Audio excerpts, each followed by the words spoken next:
Hey guys, welcome back to another video. So today has been a crazy day for the NBA. Things that we would never expect to happen are all happening at the same time, and this took everyone off guard. So let's get started. First, Kawhi Leonard has been diagnosed with an ACL injury and is now indefinitely out, and now the Clippers are without the one person that was mainly keeping them alive in the entire series with the Utah Jazz, aside from Paul George, which we have seen turn into George Paul a few times in this series. Now, the Clippers have looked very strong in their last two games against the Jazz, and we saw Kawhi tweak his knee in that last game, but carried on as if nothing happened, and now this is just getting worse and worse for the NBA. The season has brought way too many injuries as a result of the accelerated schedule because of COVID, and I really hope this doesn't happen next year, because if it does, this is just going to keep getting worse and worse for a lot of teams considering how many injuries we have had so far this year. Bodies are getting tired, and I am not surprised by any means, since this year has arguably been the toughest year the NBA has ever seen, with so many people getting injured. So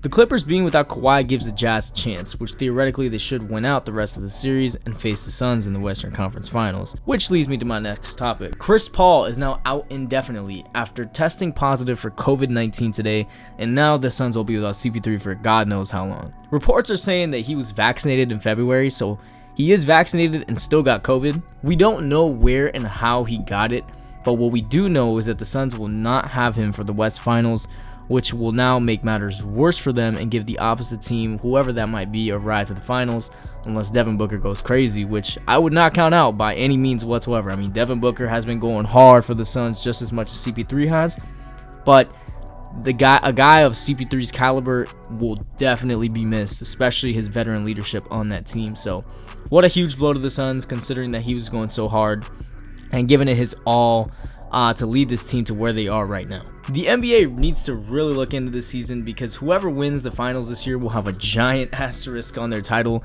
because of how this has been handled. This season has brought out so many injuries. I mean, Mike Conley's still out for the Jazz in their most important run the franchise has had in years, and you take a look at the same story for CP3 and the Suns, and now we have Kyrie Irving hurt yet again in the most important time of the year.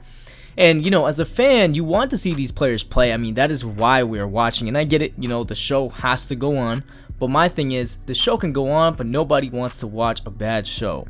Eventually, the league will get it right. But I guess the only way they were going to make money and stay on schedule is to fit everything they could into the amount of time that they had.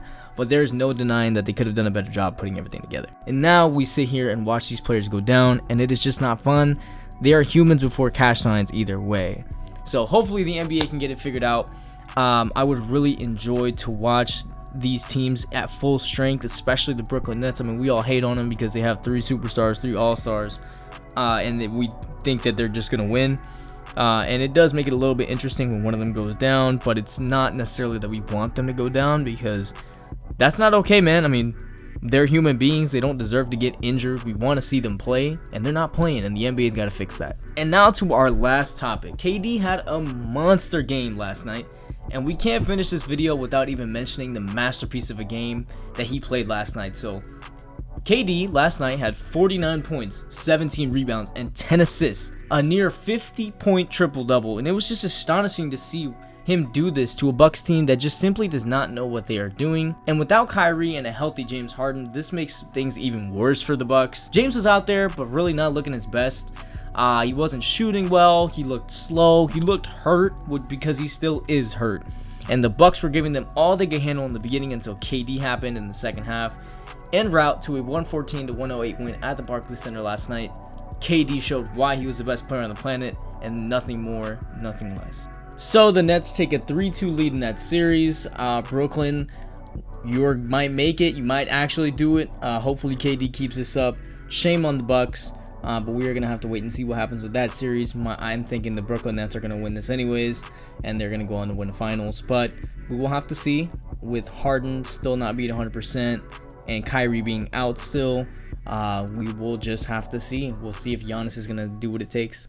Alrighty guys, so that just about does it for this video, and I guess we'll just have to wait and see what happens the rest of the way, but rest assured we will keep you updated on what happens in the league weekly here on my channel. And don't forget to follow my socials that are going to be linked below in the description, and also don't forget to like and sub and comment on this video if you did like it, and let me know what I could do better in the future. But hey, I'll see you guys later.